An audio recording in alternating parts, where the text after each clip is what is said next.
Movie के start में हमें डॉक्टर सुसैन को दिखाया जाता है, जो एक फार्मास्यूटिकल इंडस्ट्री के लिए काम किया करती थी और वो डिसीज को खत्म करने के लिए एक रिसर्च पर काम कर रही थी। मगर कंपनी के ऑनर्स उसको ये रिसर्च खत्म करने के लिए कहते हैं, क्योंकि उनके बहुत ज्यादा पैसे खर्च हो गए थे और कोई भी रिजल्ट उनके हाथ में नहीं आया था। तो डॉक्टर सुसैन उनसे 2 दिन का टाइम मांगती है और कहती है कि 2 दिन में मैं आप लोगों को रिजल्ट्स दूंगी। और अब हम सुसैन और उसके साथ उसके हेड को देखते हैं, जिनको वो अपनी रिसर्च फैसिलिटी पर लेकर जा रही थी, जो बिल्कुल समंदर के बीच में बनी हुई थी।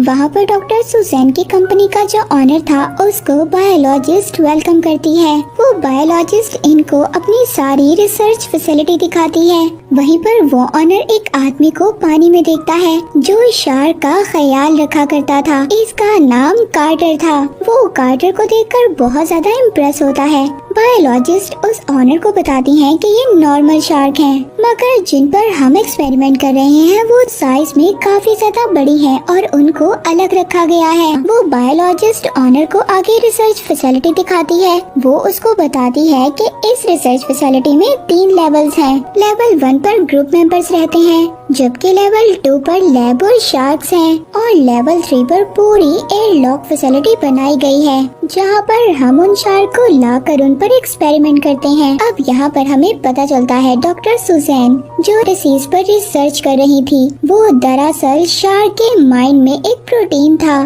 क्योंकि शार्क अगर बूढ़ी भी हो जाती हैं तो ना तो उनको आईसाइट की प्रॉब्लम होती है और ना ही वो वीक होती हैं। इसके बाद लेवल 1 पर हमें कुक दिखाया जाता है, जो वहाँ पर सब लोगों के लिए डिनर तैयार कर रहा था। अब जब रात को कार्टर शार्क को खाना देने के लिए जाता है तो वो देखता है जो 2 बड़ी शार्क थी वो एक छोटी शार्क को खा रही थी। कार्टर फौरन से जाकर डॉक्टर सुसैन को बताता है और कहता है कि हमें थोड़ा सा और वेट करना चाहिए इस एक्सपेरिमेंट के लिए। मगर डॉक्टर सुसैन कार्टर की कोई भी बात नहीं सुनती। वो कहती है कि अगर हमने कल ये एक्सपेरिमेंट ना किया तो हमें ये पूरी रिसर्च फैसिलिटी बंद करनी होगी और इसके अलावा हमारे पास कोई दूसरा ऑप्शन नहीं है। अब जो कंट्रोलर रूम की हेड थी वो ये देखती है कि आज मौसम खराब रहेगा और तूफान आने के भी चांसेस हैं। शाम होते ही ये लोग लेवल 3 पर टेस्ट करने की तैयारी स्टार्ट करते हैं। कार्टर टनल से होता हुआ एक शार्क को बेहोश कर लैब में ले आता है। वो शार्क बहुत ज्यादा बड़ी थी।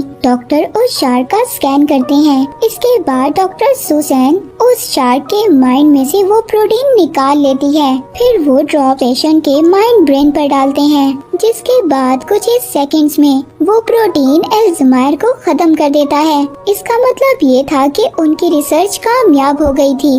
वो अपने प्लान में सक्सेसफुल हो गए थे। वहाँ पर डॉक्टर शार्क को देख ही रहे थे, तभी अचानक से वो शार्क होश में आ जाती है और डॉक्टर का हाथ खा जाती है। उस डॉक्टर के बाजू से बहुत ज्यादा ब्लीडिंग हो रही थी। जब कार्टर ये देखता है तो वो एक गन लेकर उस शार्क को मारने जाता है, मगर डॉक्टर सुसैन उस शार्क को छोड़ देती है। वहाँ पर दूसरी तरफ जो कंट्रोलर ऑपरेटर की हेड थी वो हेल्प मांगती है। एक हेलीकॉप्टर हेल्प के लिए आ जाता है। तूफान बहुत ज्यादा तेज था।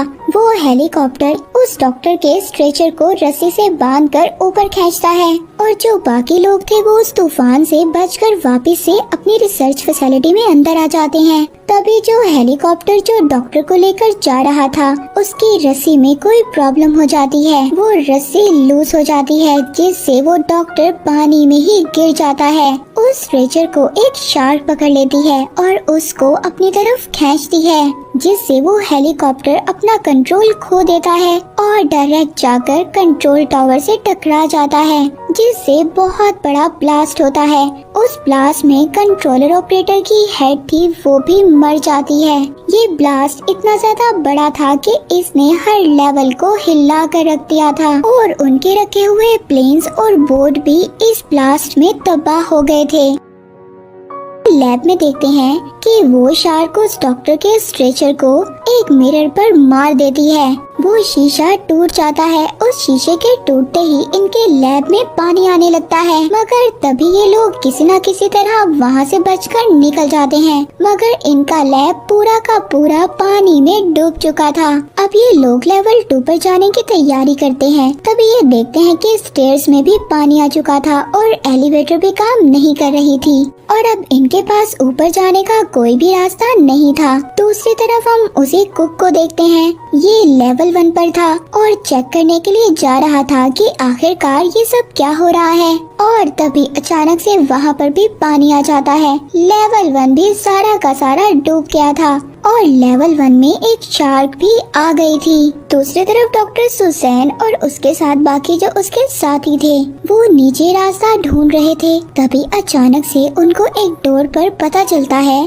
कि शार्क उस डोर को तोड़ना चाहती है। कुछ ही देर में शार्क उस डोर को तोड़ देती है और वहाँ पर भी पानी भरने लगता है, मगर ये लोग एक सेफ जगह पर पहुँच जाते हैं। अब ऑनर को ये सब कुछ समझ नहीं आ रहा था कि शार्क ऐसा कैसे कर सकती है और न ही कार्टर इन सब के बारे में जानता था जो शार्क का ख्याल रखा करता था। तभी वो ऑनर सुसन से कहता है कि मुझे सच सच बताओ, आखिर शार्क ऐसा क्यों कर रही है? तुमने अपने एक्सपेरिमेंट में क्या कुछ किया है? तो यहाँ पर सुसन ये रिवील करती है कि शार्क का माइंड इतना बड़ा नहीं होता, तो उसमें से इतना ज्यादा प्रोटीन निकालना इतना आसान नहीं था। तो इस वजह से डॉक्टर सुजैन ने और दूसरे डॉक्टर ने मिलकर इलीगल तौर पर उसके माइंड को जेनेटिक इंजीनियरिंग से बड़ा किया ताकि ये हमें ज्यादा प्रोटीन प्रोवाइड कर सके और यही वजह है कि ये शार्क ज्यादा स्मार्ट हो गई है। तभी दूसरी तरफ लेवल 1 पर हम उसी कुक को देखते हैं जिसको अचानक से शार्क नजर आती है। वो शार्क उसके पीछे आ रही थी।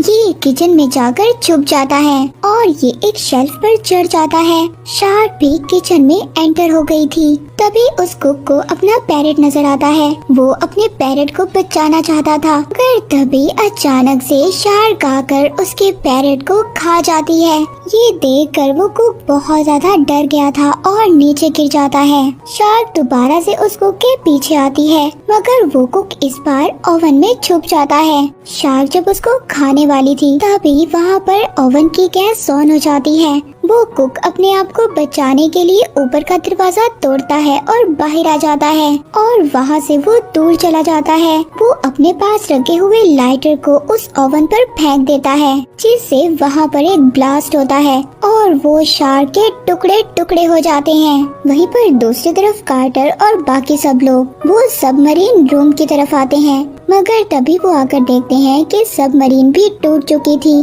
ब्लास्ट होने की वजह से।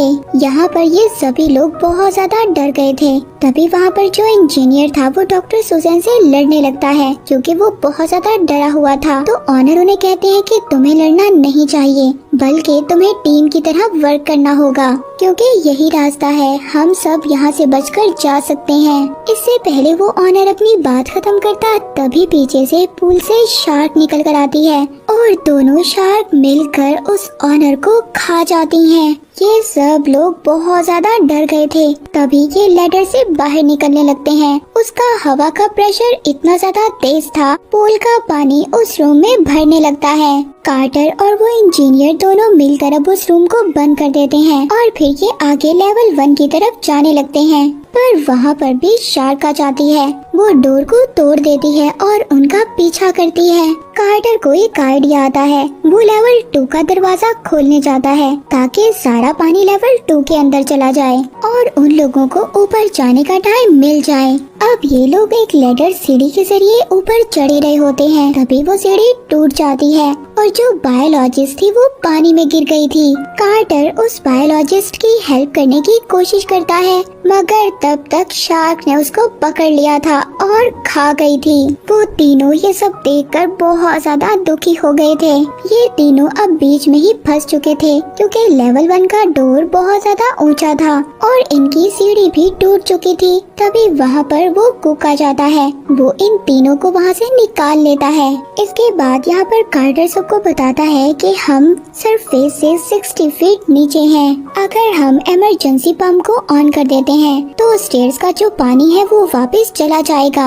कार्टर अपने साथ इंजीनियर को लेकर पंप ऑन करने के लिए जाता है, वो इंजीनियर पंप ऑन कर देता है, मगर जैसे ही वो पंप ऑन करता है एक शार्क आकर उसको खा जाती है, उसके 2 टुकड़े कर देती है। कार्टर वहाँ पर बहुत ज्यादा डर गया था। अब इससे पहले वो दूसरे रास्ते से वापस जाता, वो एक और दरवाजा खोलता है और उस दरवाजे से बाहर आ जाता है। वहीं पर हम डॉक्टर सुजैन को देखते हैं जो कुक से कह रही थी कि मुझे अपना डाटा लेने के लिए अपने रूम में जाना है। सुजैन देखती है कि वो जगह डूब चुकी थी। वो उस जगह से अपने रूम में आती है जहाँ पर उसको डाटा मिल जाता है, मगर तभी एक शार्क उसकी तरफ बढ़ रही थी। सुजैन उस शार्क से बचने के लिए एक शेल्फ पर चढ़ जाती है, मगर इन सब चक्रों में डॉक्टर सुजैन का डाटा पानी में ही गिर गया था। शार्क डॉक्टर सुजैन पर अटैक करने वाली थी, मगर तभी वो वहाँ से एक इलेक्ट्रिक वायर को निकालती है और उस शार्क के मुंह में डाल देती है, जिससे शार्क को एक जबरदस्त इलेक्ट्रिक शॉक लगता है और वो मर जाती है। मगर उस शॉक की वजह से डॉक्टर सुजैन का डाटा भी सारा का सारा जल जाता है। इसके बाद हम कार्टर को देखते हैं जो दूसरे रास्ते से लेवल 1 तक पहुंच गया था और वो कुक उसको अकेला देखकर ये समझ गया था कि बेचारा इंजीनियर भी मारा गया। इसके बाद ये कुक के साथ एक चैम्बर में जाते हैं, तो वो वहाँ पर एक सरफेस को ऑन कर देते हैं, जिससे उसका प्रेशर ऊपर की तरफ जाता है और शार्क उसे डिस्ट्रैक्ट हो जाती है। ये लोग भी ऊपर की तरफ आ गए थे, मगर जैसे ही ये लोग ऊपर की तरफ आते हैं तो शार्क उस कुक का पाँव पकड़ लेती है, मगर वो कुक हार नहीं मानता। वो शार्क की आंख में अपने लॉकेट से अटैक करता है और शार्क उसको छोड़ देती है। कार्टर जैसे ही उस कुक को पानी के ऊपर देखता है तो जल्दी से वो उसको बचाकर वापस ले आता है। सुजैन उसको फौरन से फर्स्ट एड देती है। पूरी की पूरी फैसिलिटी पानी में डूब रही थी। कार्टर कहता है कि मैं समझ चुका हूँ कि ऐसा क्यों हो रहा है। शार्क अब फेंसिंग एरिया से बाहर जाना चाहती हैं।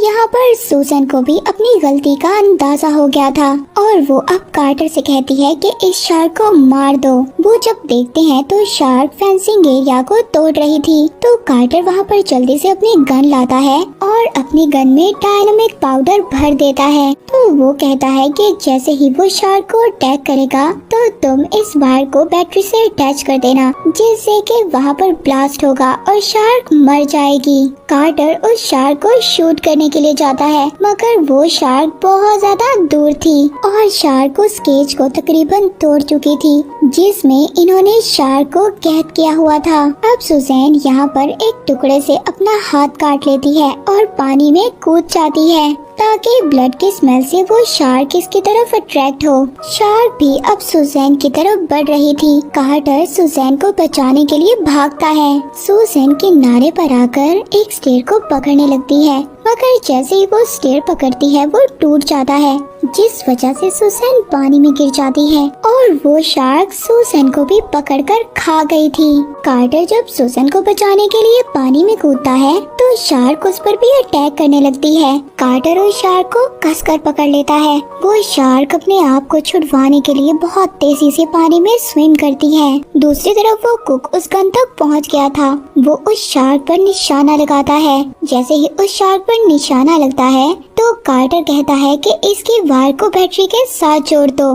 कार्टर खुद को उस शार्क से छुड़वा लेता है और केज को वहाँ पर पकड़ लेता है। कुक जैसे ही उस वायर को बैटरी के साथ अटैच करता है तो एक जोरदार ब्लास्ट होता है, जिससे कि उस शार्क के टुकड़े टुकड़े हो जाते हैं और कुक ये देखकर खुश हो गया था कि कार्टर जिंदा है। कार्टर उस कुक के पास पहुँच जाता है और दोनों रेस्ट करने लगते हैं। मूवी यहीं पर एंड हो जाती है।